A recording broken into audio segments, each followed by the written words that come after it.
They'll go Madison up the middle. And he's going to take this ahead for right around 3 yards, but no. Second down.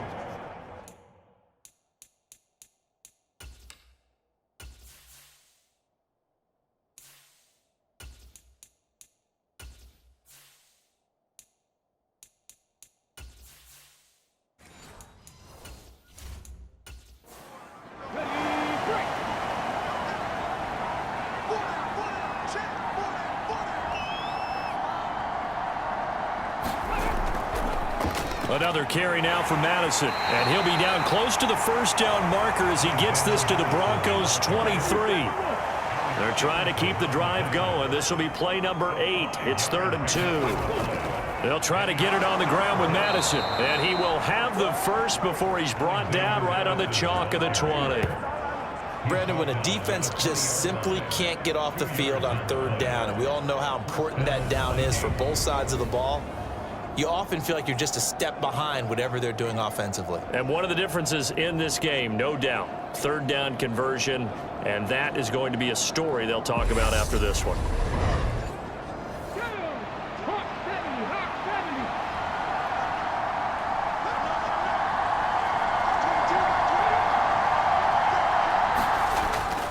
Here's Madison running on 1st down.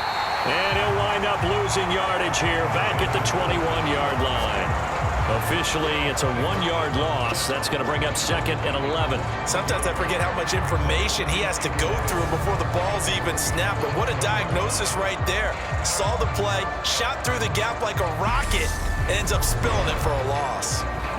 Maybe just a slight detour on what's been a strong drive. Here's 2nd and 11. Here's Madison running left. And he is out of bounds, but first he gets it inside the 10 to the 7. A nice pickup of 14, and it moves the stick, sets up a 1st and goal. Well, you know me, partner. I never tell them to back off of being aggressive, but sometimes you see the consequences when you're overly aggressive and you don't secure tackles. Guys break through. Trying to sell out to pry that football loose, and just as you said, cost some yardage. Yeah, you got to go get him. Stand him up first before you go for the ball. Don't just go for it initially. On 1st down, they'll run with Nwangu. And he'll be stopped just outside the 5 at the 6. It's a gain of a yard, and it'll set up 2nd and goal. The yards may start getting a little tougher to come by down here near the goal line. That's good work defensively there on 1st down, holding them to a short gain. On 2nd down, here's Nwangu. And they'll be driven back here, losing yardage to the 9. That's a big loss of 3, and it brings up 3rd down. The short field shrinks even more with the type of bodies they brought in on that play. Those extra tight ends, they weren't able to secure their blocks, and that one ended up going backwards.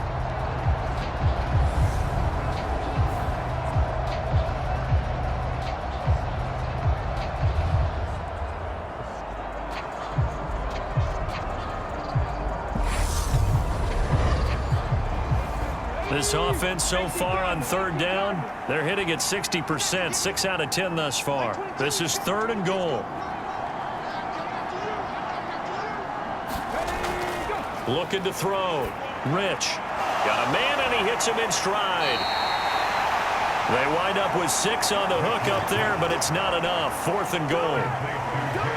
I thought they might take a shot down the field, but instead they ran a little drag route there. I think they were hoping he could catch it and run away from the defender. But a really good job keeping the play in front of them, and they force a 4th down.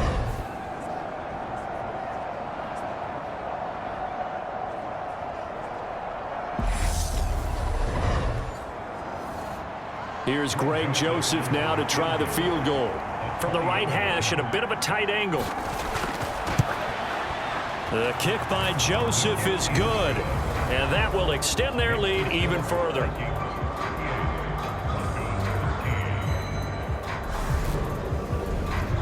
Well, ultimately not really sure that they're going to need those 3 points, but they'll take the 3 and they pad that lead. Yeah, this one's already wrapped up, but you and I both know if you're an offensive coordinator, you never let up on the gas unless the head coach tells you to do so. And maybe you've actually clicked him off in your headset so you can keep calling plays and trying to add to this lead.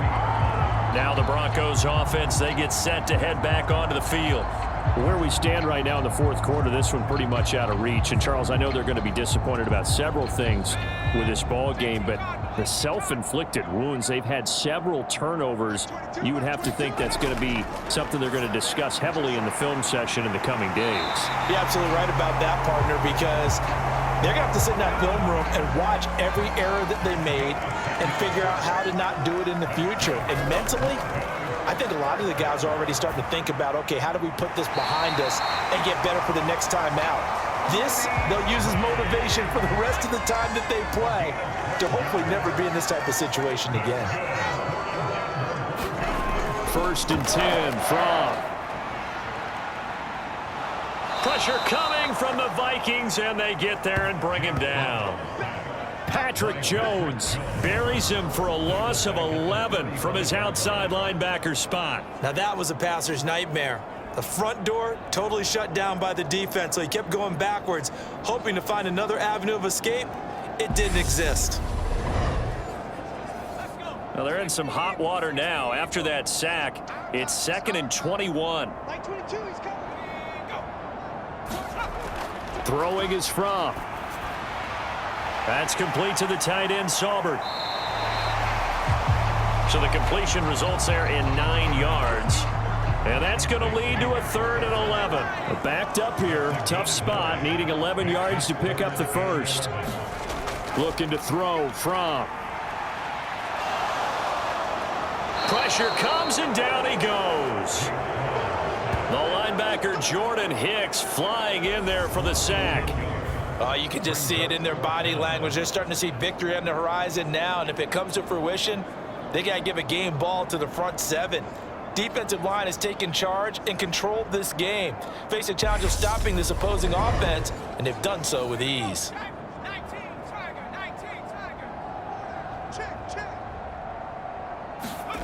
They'll try and throw for it with Fromm. Oh, that's into double coverage and intercepted. And the Vikings are going to take possession of the football.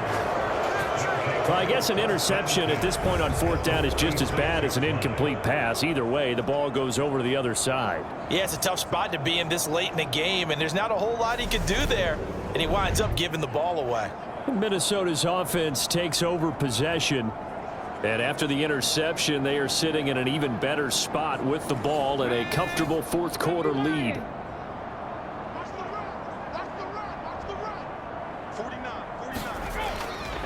They'll run it with Madison as he's got this down inside the 40 to the 39.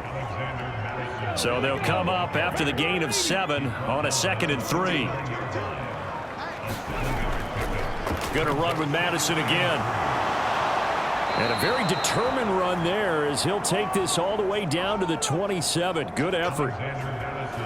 46 yards rushing now on 8 carries for him so far. The running game continues to be a big part of their success here early in the fourth quarter. And with those types of runs, that tells you that they feel very confident in their running game. They feel very strong at this stage of the contest, and they want to keep doing exactly what we saw there, running the ball down their throat.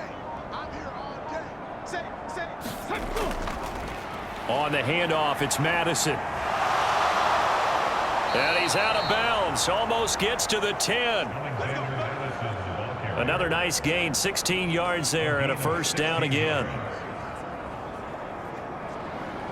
Another example of this offense really having their way, Charles, and another big chunk play there on the ground. And when you look at the defense, they've got to do a much better job of wrapping up when they tackle. A lot of great opportunities continue to slip through their fingers, as do the runners. From down at the 12, it's 1st and 10.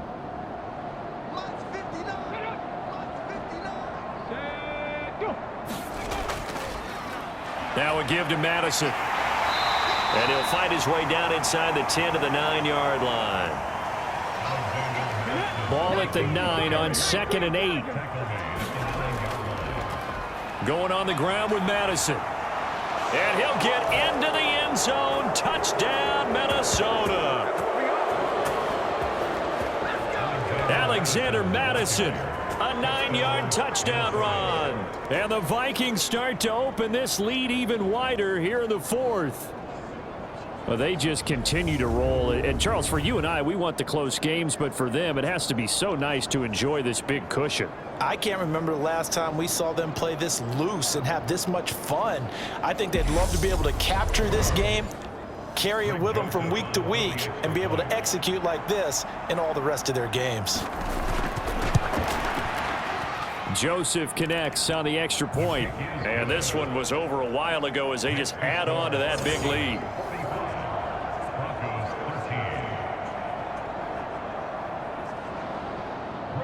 Now Joseph tees it up to kick off following the touchdown.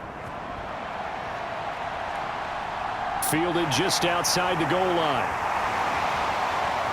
And beyond the 20, but not by much. In fact, just a yard pass there to the 21. The Broncos are about set to go on offense. But we said it at halftime that they would need a nearly perfect second half to erase that deficit that they were facing, CD. But unfortunately, the second half has pretty much been a carbon copy of the first. Yeah, that early lead was almost insurmountable the way their opponent was playing. And, partner, they do have some good news, though. This one is getting close to being over, and they can try and hit the reset button starting tomorrow. Ahead of the chains now, 2nd and 2. Here's Fromm to throw. They shakes him off. And a big loss here as he's taken down. Taken down for the 5th time this game. Multiple defenders there to get him. Well, it's an old chestnut, but let's face it, offensively, they've got to have some pride here because this has been a worst-case scenario all game for them. Keep putting in the effort. Keep trying to keep your quarterback upright and get through the end of this one as quickly as possible.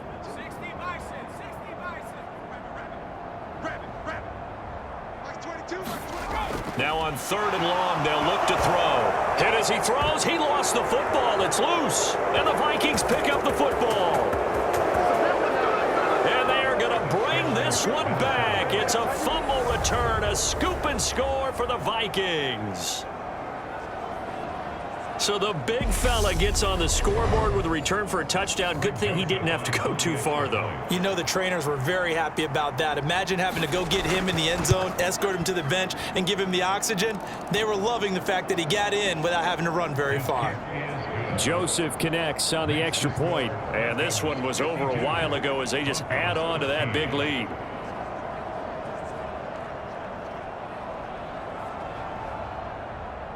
So here's the kickoff now as they'll get it again following that fumble return for a score. This will be fielded inside the 5. And he'll be stopped up at the 25.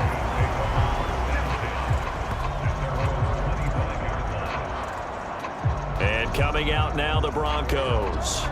They are looking to make a bit of a 180. They are sputtering right now. And frankly, I think it's time to call your playmakers together and say, all right, guys, we're going to lean on you through this patch. We need you to get us back on track and get us going in the right direction. So you're calling plays geared to them. Not necessarily that you look at your plays, oh, this hurts the defense. I want the ball in the hands of X, Y, and Z and see if we can move forward. So don't get too cute. Go to the playmakers. On 1st down, Fromm.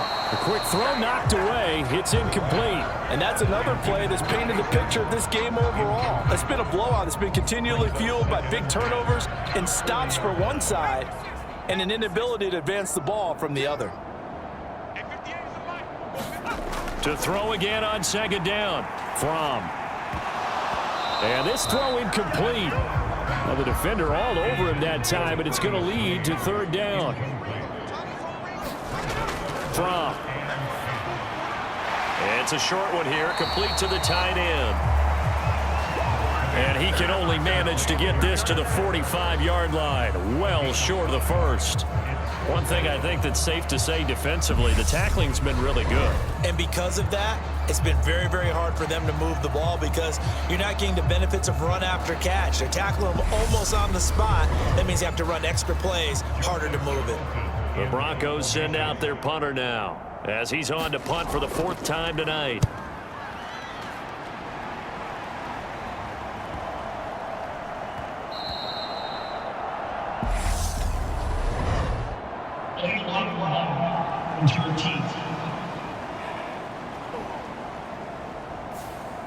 So they accept the penalty, of course, and push the offense backwards a bit.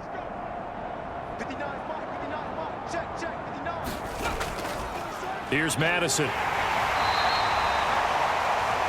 5 yards is the tally on first down. That brings up 2nd and 5. Coming up on the final 2.5 minutes. And boy, has it been fun to watch this offense operate. Quite the display, and now they look to polish it off.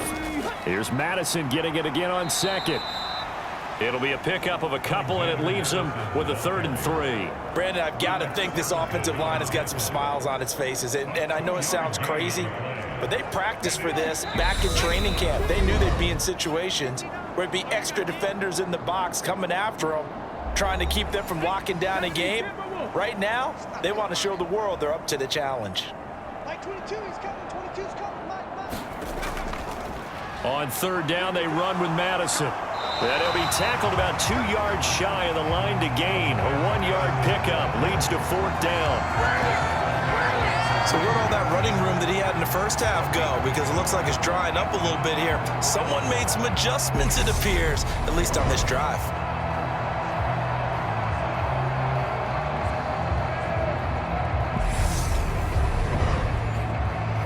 And here's Ryan Wright now, standing right on his own 5-yard line. He's averaging just under 50 yards a punt as he gets this away. Able to slither by. 43-yard punt, but they get 9 back on the return. And out will come the offense as they take over. Denver's offense now set to go. Well, CD, it's all window dressing at this point. I mean, the best they can do is end the game with a nice drive to maybe build some momentum to move forward into their next contest. Yeah, and with how lopsided this game has been, even one score might not do a lot of cosmetic good on the scoreboard, partner, because it's just about looking forward at this point. Get a touchdown here, give yourself some positive momentum and reps to focus on when you get back to practice in the next couple of days. Throwing again on 2nd and 10. That's into a double team, and it's intercepted. Picked off by Chandon Sullivan, and the Vikings are going to take over at their own 41. Well, they've got the huge lead. Now they have another interception on the defensive side. Seems like everything they touch in this one, Charles, turns to gold. And they have to be awfully happy right there to get what appears to be one more for the road. It helps seal away one of their best efforts of the season. And now out comes Minnesota. Now they are really in the driver's seat here, enjoying this lead late in the 4th quarter. The defense does have all 3 timeouts, but at this point, doesn't look like it's going to matter much. Going to begin the drive here with Madison. Alex Singleton, a former Canadian League star, in on the stop. The first down run got 5. Here's 2nd and 5.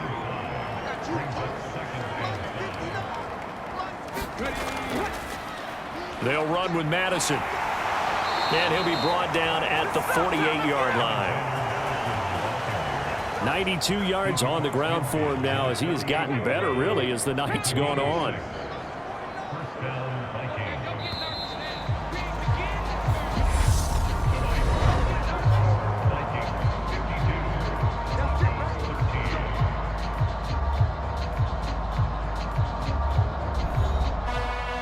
Well, partner, under the lights in primetime, this offense, they gave the nation quite a show, putting up that many points to come away with what will certainly be a memorable win for them. And, Brandon, I think it's as simple as this. Some players, some teams, they're just meant for the big stage. And when they get a chance to play in this type of atmosphere, where all eyes are on them and all the lights are shining brightly, they show up and they show out. So that's a wrap for Charles Davis. I'm Brandon Gaudin, and this has been a presentation of the NFL on EA Sports. For more, check us out at easports.com. From Denver, good night, everybody.